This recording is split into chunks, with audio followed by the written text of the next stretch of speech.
tengo que ir a dormir.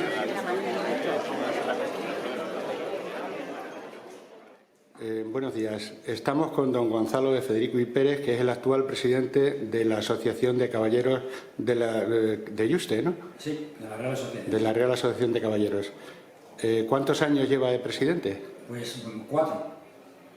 ¿Y la reunión de hoy en qué ha consistido o por qué se ha hecho? Bueno, siempre se hace una asamblea extraordinaria 2 veces al año y esta vez hemos hecho a la vez una asamblea ordinaria 2 veces al año. Esta vez hemos hecho una asamblea extraordinaria porque teníamos que aprobar el proyecto de estatutos.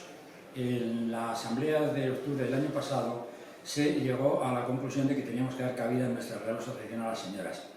Nosotros tenemos damas desde hace ya bastantes años, pero es un título honorífico. Nuestras damas eran damas de honor y no eran miembros de pleno derecho, no pagaban cuota y por lo tanto no tenían votación ni podían ser elegidas.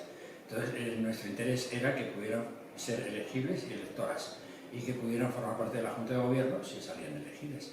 Entonces, como consecuencia de esto, el año pasado se nombró una comisión que ha estado trabajando un año, hemos hecho un proyecto de estatutos que ha sido consensuado después de mucho trabajo y mucho debate y que hoy ha sido refrendado por la Asamblea General Extraordinaria.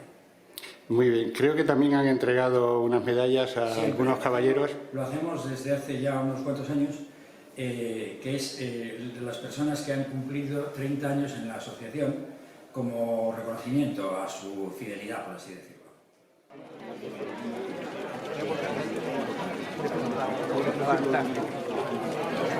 Si no vas enfadado, si no vas, ¿dónde vas?